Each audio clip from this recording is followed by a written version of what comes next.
Baik, nah satu lagi yang belakangan dikhawatirkan lagi soal istilah pri dan non pri, ya. Kan dulu sudah ada, kalau saya catat di sini ya, ada Inpres 26998 ya, dan Undang-Undang Nomor 40 tahun 2008 ya, soal dihapuskannya diskriminasi Ya.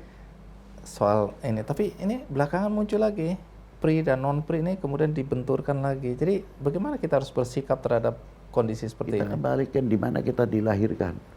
Di mana kita dilahirkan di Indonesia. Bapak kita lahiran Indonesia. Kakek saya lahiran Indonesia. Buyut saya juga lahiran Indonesia.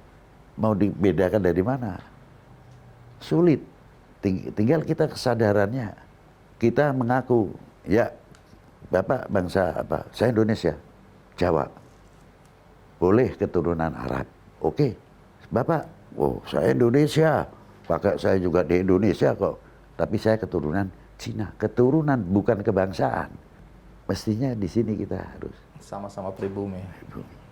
Lahir bahkan dari buyut. ya Baik, harusnya itu nggak jadi soal ya. seharusnya. Jangan sampai kalau tidak kebetulan bisa membangun kecemburuan dalam segala bidang. Keturunan A ekonominya maju, sedangkan keturunan B kok biasa-biasa saja. Tapi C lebih-lebih begini lagi. Lah sampai kapan cara pola pikir? Ayolah kita bergabung, gimana cara saling menguntungkan. Itu diantaranya. Kita terkadang berpikir lebih jauh. Ya, bagaimana khususnya kita ini mengumpulkan dana sebanyak mungkin supaya saudara muslim kita khususnya atau saudara sebangsa setanah air, supaya kalau kita memang tidak boleh berhubungan umpamanya loh dengan bank, kita sudah pernah mengumpulkan modal yang sebanyak yang untuk dunia ekonomi itu sejauh mana untuk orang-orang yang membutuhkan permodalan, pernah atau tidak? Itu diantaranya. Makanya kita lebih suka ayo solusi di kuopo. Kumpulkan modal kalau kita mau memberi permodalan kepada orang-orang yang ketakutan masalah dunia perbankan. Gantinya apa? Supaya maju juga ekonominya. Orang yang melarat umpamanya, bukan orang kaya saja yang ingin anaknya menjadi dokter, insinyur, menjadi aparatur negara, dan lain sebagainya. Beliau pun menambahkan anak-anaknya menjadi anak-anak yang baik. Tapi ekonominya lemah, dari mana dia akan membiayai dengan anak-anaknya. Sedangkan kita mau buat mengulurkan tangan kepada para beliau, dirinya sendiri masih serba kekurangan. Karena apa? Ekonomi menurun. Apa yang terjadi nantinya? Mari kita berpikir lebih jauh gitu.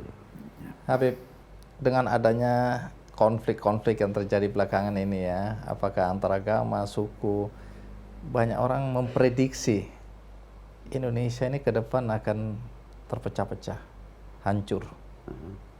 Daerah-daerah akan memilih merdeka. Kalau Habib sendiri percaya dengan? Saya yakin Indonesia akan utuh.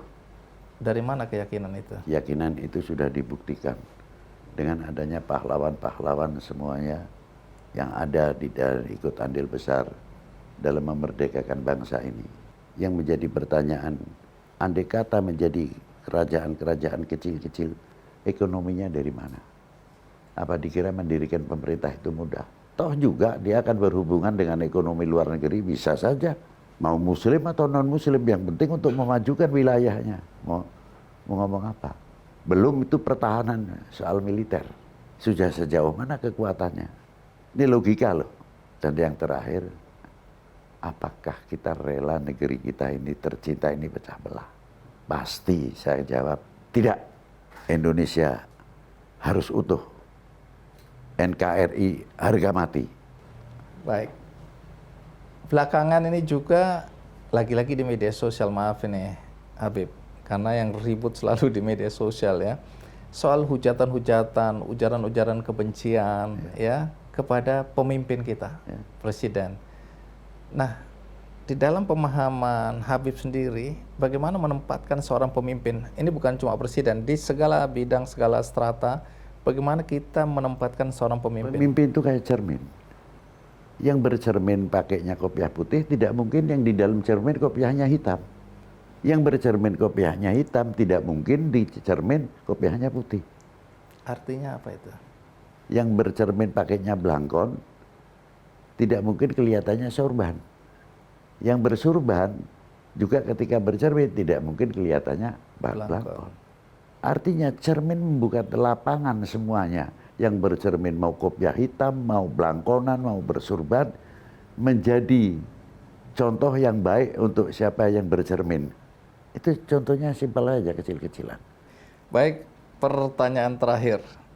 Atau lebih tepatnya, adakah pernyataan atau statement yang Habib ingin sampaikan kepada siapapun yang menonton acara kita ini, yang ada konteksnya dengan membangkitkan semangat nasionalisme? Ya, terima kasih. Saya mengajak sebangsa setanah air, mari kita perkuat, perkokoh kesatuan persatuan untuk membangun lebih kuat lagi dengan adanya pertahanan nasional, ketahanan nasional. Artinya yang namanya ketahanan pertahanan nasional itu bukan militer saja, termasuk ekonomi, pendidikan, pertanian, dan lain sebagainya. Mari kita bangkitkan kembali, merasa memiliki, menghargai, handar beni kepada apa yang tumbuh di dalam bumi pertiwi ini. Itu diantaranya. Itu satu. Yang kedua, mari kita perkokoh persaudaraan sebangsa setanah air, rapatkan jajaran sehingga tidak mudah tergoyahkan oleh suatu hal yang akan memecah belah umat atau memecah belah bangsa. Jangan sampai kita ini menjadi bangsa yang mengecewakan para leluhur yang ikut andil besar di dalam memerdekakan bangsa ini dari belenggu penjajah dan kebodohan. Jangan sampai kita malukan para beliau di hadapan Tuhan Yang Maha Esa. Itu harapan yang selalu kita harapkan dan kita impikan, bagaimana negara kita semakin loh jinawi, subur makmur.